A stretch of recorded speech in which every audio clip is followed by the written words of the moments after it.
yourself for board exam. Okay, student, we have done up to dihybrid cross. So you have also learned in class 10th to monohybrid and dihybrid cross. So again, I am repeating, a monohybrid cross is a kind of a cross in which we study the inheritance of one gene at a time. Okay, you know that if I'm saying one gene at a time, then you know that gene has two alternative forms. So here I am concerned with two alleles of a gene. ठीक, तो अगर वो कहते हैं कि we generally take the inheritance of two genes at a time, then such a cross is known as a dihybrid cross. Okay, but so here I have given you one example regarding this. If we take the seed color and the seed shape together, ठीक, तो you know that we always select two parents. तो हमेशा जो दो parents होते हैं वो true breeding varieties होती हैं. तो एक जो है उसमें से एक पेरेंट ऐसा होगा जिसके अंदर डोमिनेंट जीन्स प्रेजेंट होंगे. ठीक है, ऐसे जीन्स प्रेजेंट होंगे which are responsible for dominant characters, and another parent जो है वो रिसेसिव जीन्स रखता होगा. तो उसी के बारे में मैंने आपको बताया था कि अगर मैं कैपिटल आर ले रही हूँ एंड कैपिटल वाई ले रही हूँ and I have done the cross pollination between these two parents. Okay बेटे, so their counterparts R small R and small Y. तो उसमें कैपिटल आर जो है वो राउंड शेप को रिप्रेजेंट कर रहा है, कैपिटल वाई येलो को रिप्रेजेंट कर रही है जो सीड का कलर है, and small R here is, अगर राउंड है तो राउंड के साथ दूसरी शेप कौन सी होगी, रिंकल्ड होगी. और स्मॉल वाई जो है अगर येलो हमारे पास डोमिनेंट कलर है then green is the recessive colour. ठीक बेटे, सभी स्टूडेंट्स जो है इसको खुद अपने कॉपी में जो है बना के देखेंगे क्योंकि we are not present in front of you physically, so I am not able to find out that how many students cannot draw this dihybrid cross. ठीक है, तो जिन स्टूडेंट्स को 10th में हमने टीच किया हुआ है उनको तो आता है, पर बाकियों का मुझे नहीं मालूम है, तो वो खुद बना के देखेंगे और अगर किसी को कुछ नहीं पता लग रहा है तो मुझे बताएंगे.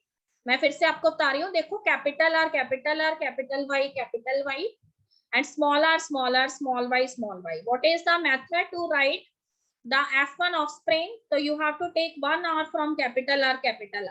तो देखो इसमें से कैपिटल आर में से एक कैपिटल आर आ जाएगा, स्मॉल आर में से एक स्मॉल आर आ जाएगा. उसी तरह से कैपिटल वाई में से I have selected one Y और यहाँ से I have also selected one small Y. So makeup F1 offspring का हो जाएगा capital R capital Y small Y. Okay, but now as we solve the algebraic expression in the similar way we have to solve this. तो उसमें देखो अगर मैंने लिखा है capital R capital Y small Y, तो इसका मतलब कैपिटल आर को लेके सबसे पहले मैंने कैपिटल वाई और स्मॉल वाई के साथ जो है मल्टीप्लाई करना है और उसके बाद स्मॉल आर को लेके कैपिटल वाई और स्मॉल वाई के साथ करना है. तो on the basis of that I have obtained this Punnett square. तो देखो जब मैं कैपिटल आर को कैपिटल वाई के साथ करूंगी तो मेरे पास यहाँ पे ये वाला जो है आ जाना है कैपिटल आर कैपिटल वाई. जब मैं कैपिटल आर को स्मॉल वाई के साथ करूंगी तो I have capital R small Y then small R with capital Y then small R with small Y. तो I have already told you that at the F1 offspring दो भी right once पर वो हमेशा ट्वाइस होता है. तो उसी तरह से मेरे को यहाँ पे कितनी गैमेटिक कॉम्बिनेशंस मिल गई हैं, मेरे को यहाँ पे 8 मिली है. तो whatever I have written on this side I have also have to write the same on the top of this Punnett square. So here I have written capital R small R capital Y small Y. तो same thing I also have to write at the top of this box. Okay बेटे, what is the criteria to write the you can say genetic combination what we obtained from these. ठीक है, alleles. तो उसमें देखो हमने हमेशा एक चीज याद रखनी है कि हमने जो आर है उनको एक साथ लिखना है और जो वाई है ना उनको एक साथ लिखना है.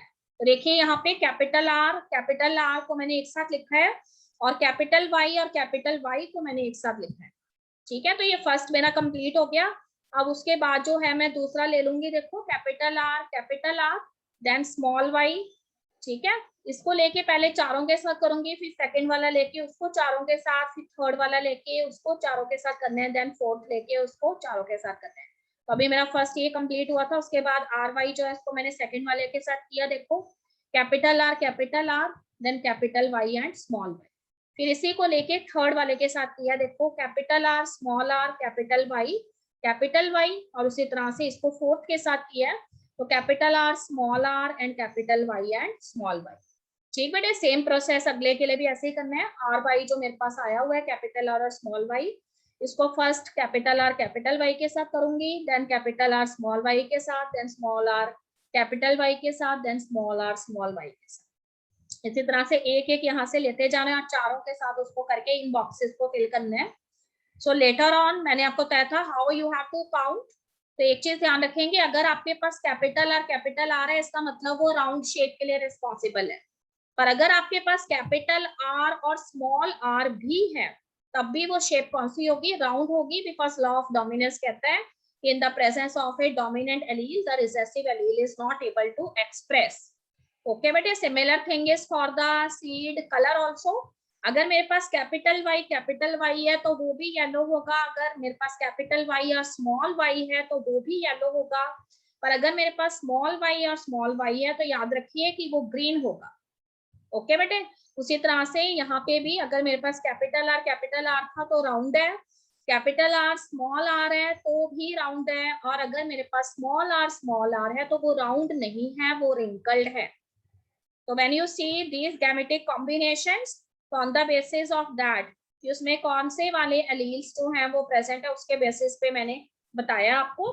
तो देखो फर्स्ट वाला मैं आपको करके बता रही हूँ, जैसे कैपिटल आर और कैपिटल वाई है। तो कैपिटल आर का मतलब है राउंड है, और कैपिटल वाई का मतलब है कि येलो है। ठीक है, बीच में से कुछ भी रैंडमली सिलेक्ट कर लेती हूँ मैं, जैसे capital R small R, capital Y small Y, तो ये भी कैसा होगा? राउंड होगा और येलो होगा, क्योंकि हाइब्रिड कंडीशन जो है वो भी डोमिनेंट को ही रिप्रेजेंट करती है।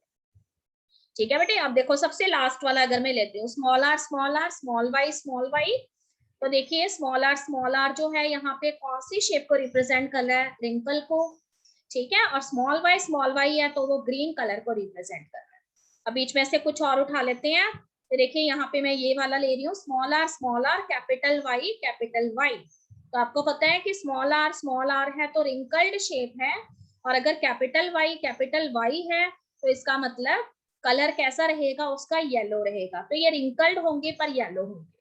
ठीक बेटे, उसी तरह से इस पूरे डाइहाइब्रिड क्रॉस के बेसिस पे मैं आपको ये बताना चाहती हूँ कि when you obtain the F2 generation, then what you see, you are not only receiving the parental combinations, whereas some of the non-parental combination you will also see. For example, we have taken the parents round yellow and wrinkled green. ठीक है बेटे, तो देखो पूरा जब Punnett square है उसकी हम काउंटिंग करेंगे ना, तो हमें राउंड येलो कितने मिलने हैं? 9 मिलने हैं, और देखो रिंकल्ड ग्रीन हमें सिर्फ 1 मिला है, ये लास्ट वाला। ठीक बेटे, पर इसके अलावा कहते हैं कि हमें कुछ न्यू कॉम्बिनेशंस मिले हैं जो पेरेंटल जो थे कॉम्बिनेशंस का पार्ट नहीं थे। तो देखो राउंड के साथ हमेशा यहाँ पे येलो था पेरेंट्स के अंदर, पर यहाँ पे क्योंकि क्रॉसिंग ओवर होता है, रिकॉम्बिनेशन होता है, तो इसलिए राउंड के साथ यहाँ पे देखिए क्या आ गया है? ग्रीन आ गया है। उसी तरह से रिंकल्ड के साथ पेरेंट्स में ग्रीन था, पर रिंकल्ड के साथ यहाँ पे क्या आ गया? येलो आ गया। तो 3:3 की रेशो में हमें न्यू कॉम्बिनेशंस मिले हैं, इनको हम नॉन पेरेंटल कॉम्बिनेशंस कहते हैं। whenever it is asked in the examination that why these non parental combinations they are generally obtained, so your answer should be कि during the process of crossing over what happened, the homologous chromosomes they paired with each other। ठीक है, उनकी pairing होती है, and pairing के बाद वो क्या करते हैं? तो आपको बताया था आपको 11th क्लास में कि जब भी क्रॉसिंग ओवर होना है ना, तो वो हमेशा नॉन सिस्टर क्रोमेटिड्स में होता है। ठीक बेटे, एक चीज याद रखेंगे, अगर मैं होमोलॉगस क्रोमोसोम वर्ड यूज कर रही हूँ, this means the homologous chromosomes are actually those chromosomes which are similar in size, जिनका साइज जो है वो एक जैसा है।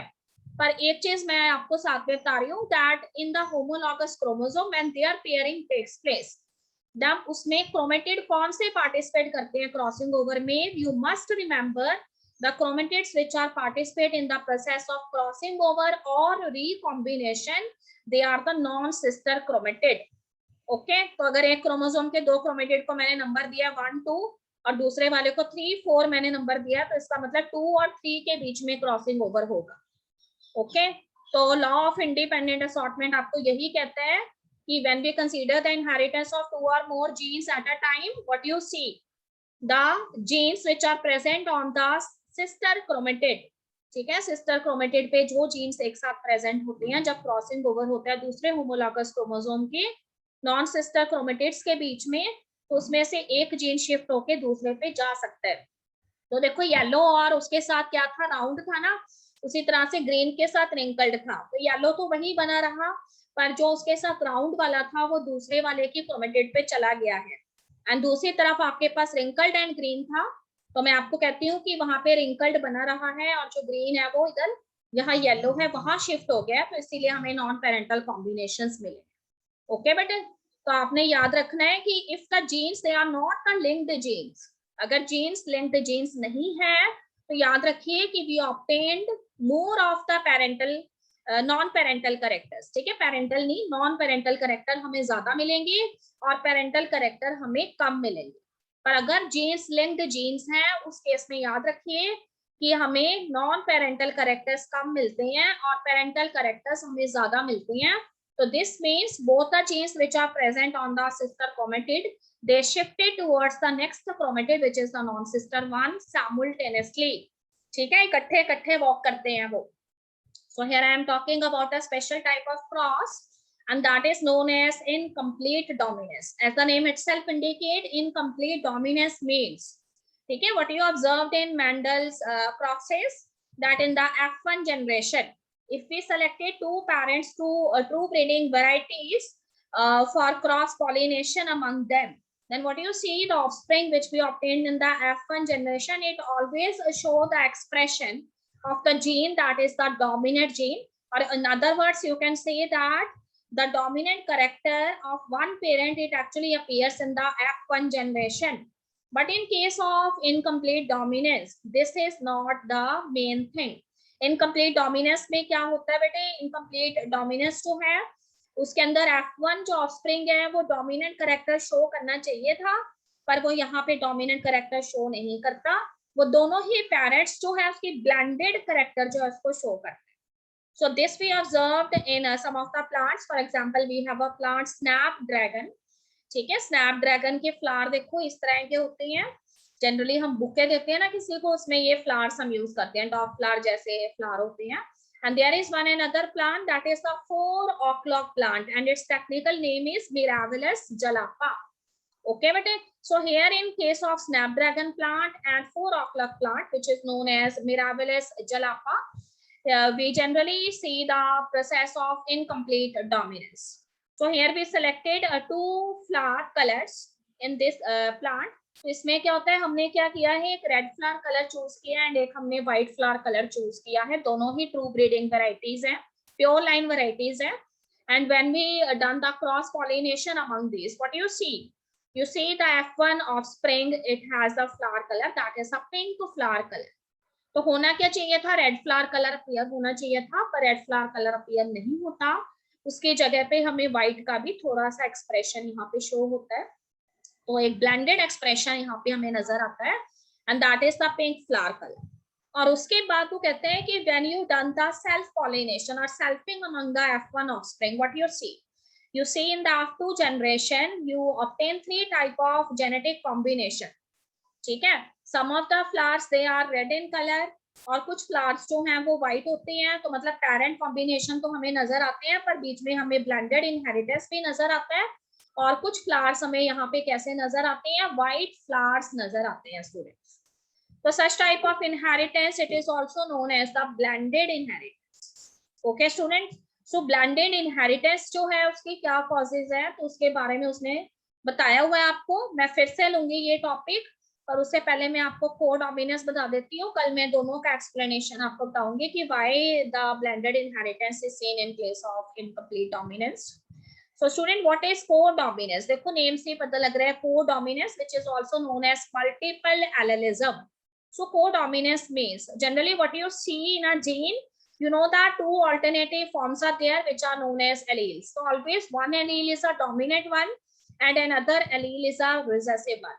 But sometimes what you see that sometimes more than 2 alleles, एक से ज्यादा alleles जो है अगर एक ही टाइम पे डोमिनेंट होती हैं, तो उस कंडीशन को हम कोडोमिनेंस कह सकते हैं या मल्टीपल एलेलिज्म कह सकते हैं. Okay बेटे, here I have written when two alleles are dominant at a time, then such a condition can be considered as multiple allelism or codominance. So such type of thing is actually found in the ABO blood group, that is a dominant blood group in case of humans. We have also explained you in class 10th too. So here we have allele that is a capital I. ठीक है बेटे, इसके साथ हमारे पास allele होती है small I. तो आपको बताया था कि कैपिटल आई जो है, ठीक है, तो उसमें हमारे पास दो डोमिनेंट एलील्स हो सकती हैं, आई ए और आई बी. तो दोनों ही एलील्स जो है वो यहाँ पे डोमिनेंट एलील है, और रिसेसिव एलील जो है वो यहाँ पे डेजिग्नेट होती है स्मॉल आई से. तो उसके बेसिस पे हमें 6 कॉम्बिनेशंस जो है ब्लड ग्रुप के ह्यूमंस के अंदर नजर आते हैं. तो डिपेंडिंग अपॉन की what kind of alleles they are generally opted. So here I have written, अगर ह्यूमंस जो इनके अंदर आई ए और आई ए दोनों ही डोमिनेंट एलील्स आ जाती हैं, ठीक है, जिसमें ए एंटीजन प्रेजेंट है, तो और या फिर उसके साथ एक आई ए और एक स्मॉल आई आती है, तो that person having a blood group, that is a blood group. अगर पर्सन जो है उसका ब्लड ग्रुप बी है, तो उसके अंदर कॉम्बिनेशंस क्या हो सकती हैं, या तो दोनों ही आई बी होंगी, कैपिटल आई बी बोल रही हूँ मैं, और या फिर कैपिटल आई बी और स्मॉल आई होंगी. ठीक है, तो ये दोनों कंडीशन में पर्सन का ब्लड ग्रुप जो है वो बी रहेगा. एंड थर्ड केस जो है, अगर पर्सन का ब्लड ग्रुप ए बी है, तो उस केस में देखिए दो डोमिनेंट एलील एक साथ आ जाएंगे जिनमें दोनों में अलग अलग एंटीजेंस हैं, कैपिटल आई ए और capital I B. So both of them have two types of antigen. One contains A antigen and another contain B antigen. Okay, student. And last case is of the blood group O. अगर person का blood group O है, तो उस case में हमारे पास small I alleles आ जाती हैं, जो दोनों ही रिसेसिव एलील्स हैं. ठीक बेटे, तो आपको बताया था कि ह्यूमन ब्लड सेल्स जो हैं, आरबीसीज जो हैं, उनकी सरफेस पे, ठीक है, एंटीजेंस प्रेजेंट होते हैं. तो अगर वो कहता है कि आरबीसीज की सरफेस पे ए एंटीजन प्रेजेंट है, ठीक है, तो उस केस में पर्सन का ब्लड ग्रुप जो है वो ए रहता है. अगर बी एंटीजन है तो बी रहता है. अगर ए और बी दोनों ही एंटीजन आरबीसी की सरफेस पे प्रेजेंट है, तो पर्सन का ब्लड ग्रुप जो है वो ए बी होता है. और अगर कोई भी एंटीजन प्रेजेंट नहीं है आरबीसीज की सरफेस पे, तो उस केस में पर्सन का ब्लड ग्रुप ओ होता है. तो these antigens, okay, these antigens are actually the eliciting agents which induce your immune system to produce antibodies. ठीक है, एंटीजेंस जो हैं वो ऐसे फॉरेन एजेंट्स होते हैं जो आपकी बॉडी में एंटीबॉडीज जो हैं उनको जनरेट करने का काम करते हैं, और ये ग्लाइकोप्रोटीन्स होते हैं.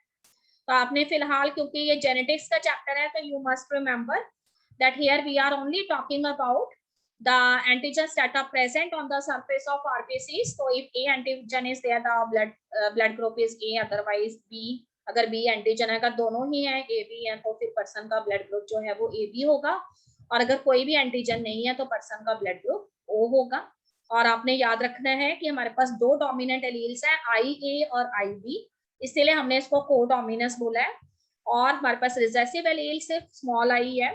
ठीक है, कोई स्टूडेंट ये नहीं सोचेगा कि 3 एलील इकट्ठी आ जाएंगी, ऐसा केस नहीं